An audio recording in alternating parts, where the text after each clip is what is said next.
Hey everybody! Today, Rahdo runs down the T-Dragon Society, which is a deck builder where players are trying to care for adorable little dragons and build memories that will last a lifetime. And the way it works is, couldn't be simpler. On your turn, you will either draw a card or buy a card. And here's my dragon, Jasmine, who is the most beautiful of all the dragons, is really into grooming. You can see by her little special power right there. And so, on my turn, I'm going to draw a card, and let's see what happens. Oh, well, I'm going to entertain Jasmine a little bit, which means I now have one growth point that I can spend on a future turn to buy a card from a market, either one of these items or one of these three springtime memories. And that was my whole turn. I drew a card. And now somebody else would take a turn, like my opponent, who has Ginseng, the hungriest of all the dragons. That opponent would draw a card. Maybe it'd be a bite, or maybe it'd be sleeping. But anyway, then it comes back to my turn. Now, I'll draw another card.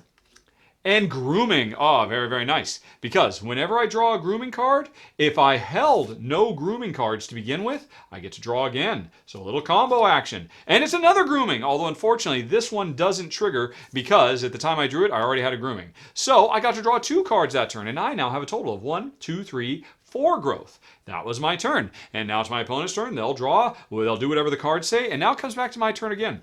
I could keep drawing. I could try to build up a lot of growth, or I can take I can make a move when it's appropriate. I think I'm going to spend this 1, 2, 3, 4 growth, which means these cards get discarded, to buy, where was it? The brush. Jasmine's favorite. Because, as you might imagine, this doubles down on Jasmine's grooming combo. Now, when I draw a grooming, I get to draw 2 cards instead of 1. And although, unfortunately, as powerful as the brush is, as you can see, it cost 4 growth to get, it provides me no victory points. Unlike, say, this book, which would be worth 3 victory points, or the Memory of Spring Flowers, which is worth 2, or the Memory of Old Friends, which is worth 6 points. But anyway, so that was my turn. I bought a card from the market, and now a new card comes out, and it's an Iron Teapot, which gives you kind of an in-game scoring thing. You're chasing after 1 point for each memory you have. So if you get the Iron Teapot, you want to make sure you grab more memories than anyone else because it'll be worth more points. So that was my turn. Then it's my opponent's turn again, and now I'm going to start drawing once more. And hey, I'm back to entertaining. I've got 1 growth. My turn is over. Later on, when it's my turn again, I've got a grooming. Oh my gosh, this is perfect. Jasmine has more grooming cards in her deck than any of the other dragons. All the dragons focus on one area of growth, whether it's entertainment or grooming or eating or what have you. But anyway, so because the brush and Jasmine both trigger, I get to draw 2 more cards. A feeding card and a sleeping card. 1, 2, 3, 4. I've got enough to buy again. But that was my turn. It's over.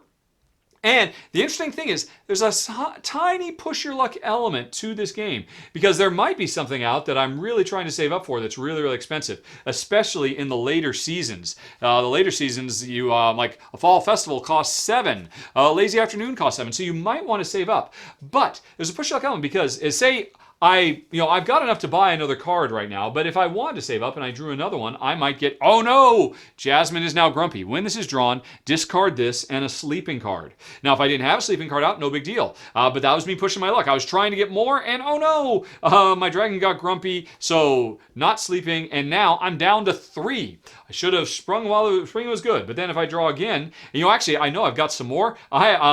Chances are these next few cards are all the bad ones that make me lose growth. So I'm not going to push any further. I'll just go on ahead on my next turn when it comes around and spend 1, 2, 3 and buy a musical instrument. And then these get discarded, which is whenever I draw entertaining. So now I want to draw entertaining or grooming cards. And there's another musical instrument. Hey, if I can get that, I could really double down on entertainment, especially since there will be growth cards in here that come out as well, like sleeping or entertainment. If I had a couple musical instruments, you better believe I want to get this entertainment card because it could trigger all. The more entertainment I have in my deck, the better. So it's a very simple, engine building card combo game. On my next turn, I've got nothing, so I'll draw. And oh no, he's picky. Discard if I had a feeding card out, but I don't have any feeding cards out, and so no big deal. But still, that was my turn. And then good thing the feeding came out after him being a picky eater, or her, I'm not really quite sure. But anyway, that's the way the game goes. Eventually, instead of trying to buy these items from the market that give you special powers and sometimes points, you might save up Let's see if I were to keep on drawing. Oh, no, he's bored. Losing entertainment. I don't have any. No big deal. And then later on, oh, he's sleeping. And hey, my deck's empty, so I got to reshuffle. And I'm trying to build up. And entertaining, hooray, musical instrument means draw again. And defeating. Although interestingly, if I drew another entertaining, the musical instrument does not trigger a second time because no card can activate more than once per turn. But hey, I got a feeding. 1, 2, 3, 4. On my next turn, as you can see, I'm running out of room here. Instead of buying one of these, I might buy a memory. Spring Flowers costs 4, so I'll discard all of this growth. And when you buy a memory instead of an item, it works a little bit differently. The items come out onto your display and you can potentially use them going forward. The memories go directly to your discard pile, and you take your discard pile at that moment and your draw pile and shuffle them back up. So the timing of when to get a memory can be a really big part of the game. If you suspect you're about to get some bad cards that might make you lose stuff, maybe that's a good time to buy a memory and put those bad cards hopefully back at the bottom of the deck if you get a well-timed shuffle. Now there's another thing. Once there is only one memory, so I might get another memory. I might get a memory of butterflies later on, or my opponent might get the old friends because they're buying cards as we go along as well. Once there's only one memory left, the season is over. It goes away, and we get our next 3 or 4, 5, depending on how many players, our next 3 memories for summer. And the game is going to continue. And once 2 of these have been gone, it moves on to autumn, and as you can see, these memories get more and more expensive.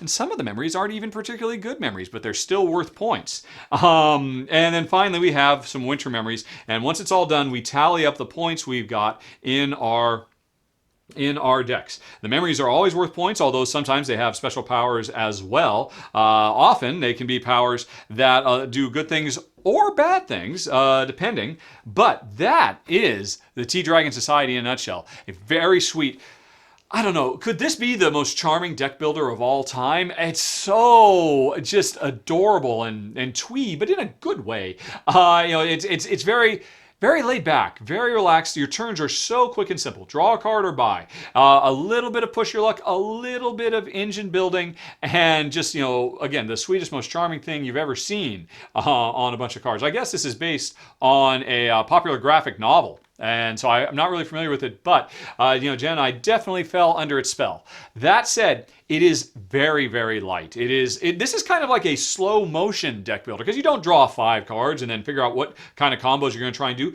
No, you're just drawing cards one after another, pushing your luck a little bit, trying to get a bigger purchase, but then it might, fall back as you just very gently and calmly and serenely engage with the Tea Dragon Society. And if that sounds like something that's interesting to you, again, a very, very light, simple, almost introduction to deck building and engine building, this might be for you. It was a little bit too light for me and Jen, no matter how charming it was, but I can certainly see this working very, very well with families or new converts to the board game hobby. That's the rundown, folks. Thanks very much for watching. Have a very, very nice day. Talk to you later. So long.